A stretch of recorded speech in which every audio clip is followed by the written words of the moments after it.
Have you ever found yourself struggling to set boundaries with someone who seems to always overstep them?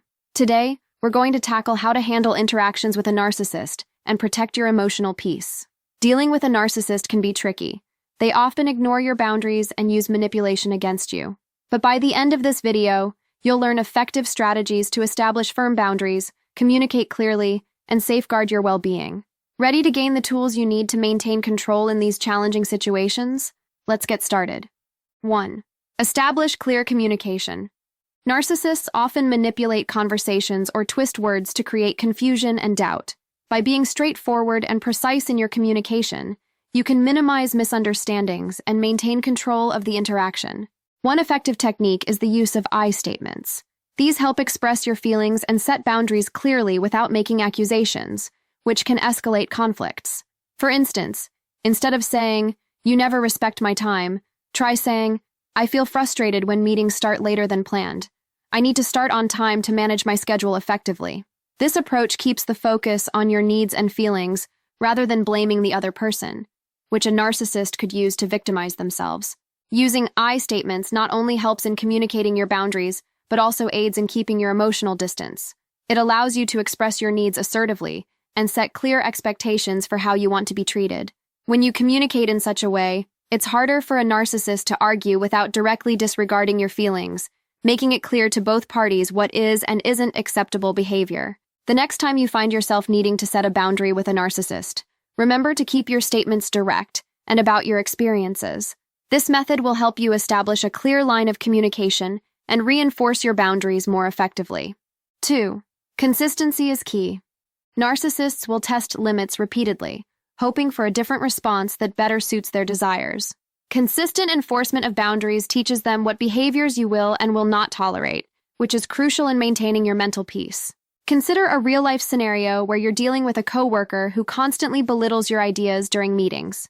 After deciding that enough is enough, you assertively state, "I need my opinions to be respected during our discussions."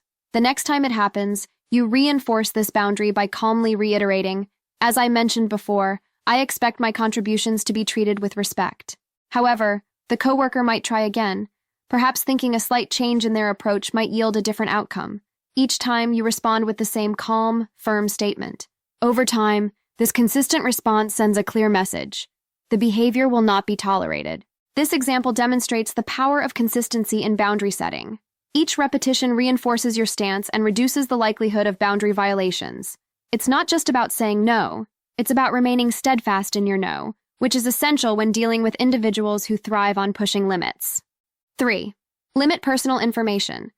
Limiting the personal information you share is a critical strategy in protecting yourself from emotional manipulation, especially when dealing with a narcissist. Narcissists often use personal details to exploit or control others, turning your own words into weapons against you. By keeping these details private, you reduce their opportunities to manipulate.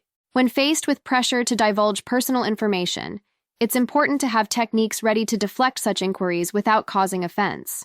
One effective method is to respond with generalities rather than specifics. For example, if a coworker asks about your weekend plans and you prefer not to share them, you could say, "I'm just catching up on some rest and personal projects." This answer is true yet vague enough to prevent further prying. Another tactic is to redirect the conversation back to the other person or to a neutral topic. People often enjoy talking about themselves, so asking them about their plans or opinions can effectively shift the focus away from you. For instance, if someone probes about your family, you could gently steer the conversation by asking, "What about you? Any family plans coming up?" Using these strategies helps you maintain control over what personal information you reveal, safeguarding your emotional well-being. Over time, setting this boundary becomes easier, and those around you will likely adjust their expectations about what kind of personal information you are willing to share. 4. Public interaction. Keeping interactions in public or semi-public spaces is a strategic approach to deterring narcissistic behavior. Narcissists often rely on private settings to manipulate and exert control without witnesses. In a public setting, the presence of others acts as a natural deterrent to this kind of behavior. When you interact with a narcissist at a cafe, a park, or during a meeting in a conference room with others present, the social pressure of public scrutiny can moderate their actions. Narcissists are typically concerned with how they are perceived by others. They may restrain themselves from displaying overtly manipulative or abusive behavior, to maintain a favorable public image. For example, if you must discuss a sensitive issue with a narcissistic family member, suggest having the conversation in a coffee shop or any communal space rather than in private. The likelihood of a scene or inappropriate behavior decreases with the potential for an audience. This strategy not only protects you from potential emotional abuse, but also provides you with witnesses who can corroborate your experience should the need arise. It's a simple yet effective way to safeguard your emotional health and assert your boundaries more confidently. Engaging with narcissists in public places provides a buffer against their more harmful tendencies, leveraging social dynamics to your advantage. 5. Use timeouts effectively. Using timeouts effectively can be a powerful tool in conversations with a narcissist, especially when emotional manipulation begins. A timeout allows you to step back from an escalating situation, regain your composure, and reinforce your boundaries. To implement a timeout, you need to recognize the signals that indicate it's needed. These signals include feeling overwhelmed, noticing that the conversation is going in circles, or sensing that the narcissist is using guilt, blame, or aggression to control the situation. When these signs appear, it's crucial to pause the interaction. To initiate a timeout, clearly state your need for a break. You might say, "I need a moment to think things over. Let's pause this discussion and come back to it later." This statement should be firm yet respectful, signaling that you are taking control of how you engage.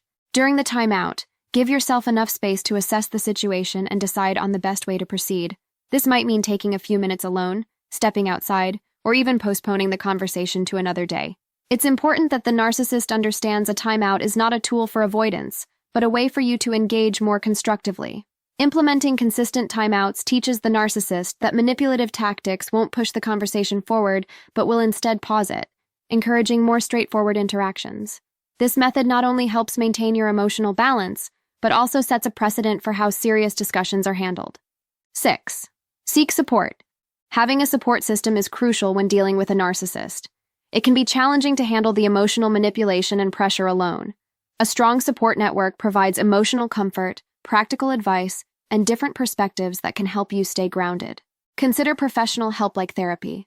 Therapists trained in narcissistic behavior patterns can offer guidance on setting boundaries and dealing with emotional stress. They can help you understand your reactions and provide strategies to cope more effectively. Therapy is a safe space to explore your feelings and develop a plan to protect your mental health. Support groups are also invaluable. These groups connect you with others who have had similar experiences. They can offer understanding, share coping mechanisms, and provide encouragement. Knowing you are not alone in your experiences can be incredibly reassuring. Look for local support groups specializing in narcissistic abuse recovery or online forums and communities. Friends and family can also be part of your support system. Choose to confide in those who understand your situation and offer the support you need without judgment. Sometimes just having someone listen to your experiences can make a significant difference. Building and maintaining a support system is not just about getting through tough times. It's about enriching your resilience and ensuring you have resources to turn to when you need them. This network is your backbone, providing strength and support as you navigate complex relationships with narcissists. Bonus tip: document interactions. Keeping a log of your interactions with a narcissist is a practical step that serves multiple purposes. It can be crucial for both personal reflection and, if necessary, legal proceedings. Documenting interactions helps you track patterns of behavior, which is often enlightening and validating when dealing with manipulation and gaslighting. Start by recording dates, times, and details of conversations or incidents. Note what was said and any actions taken. If digital communication was involved, save copies of texts, emails, or social media interactions. This habit not only helps in recognizing and understanding the tactics used by the narcissist, but also in planning how to respond or adjust your boundaries in future interactions. Maintaining this log also serves as an emotional outlet. Writing down your experiences can help in processing your feelings and reduce the emotional clutter that might otherwise overwhelm you. It's a way to objectively see the interactions without the cloud of emotion, which is especially useful when you start doubting your memories or feelings, a common effect of narcissistic manipulation. Keeping a detailed record is an empowering step. It provides a clear-eyed view of your interactions, helps preserve your mental health, and ensures you're prepared for any situation that might require proof of your experiences. Up next, learn about the cycle of narcissistic abuse and how to put an end to it, or get tips on embracing self-compassion to create a stronger, more resilient you. Thank you for watching. I hope you found this video helpful. If so, please remember to hit that like button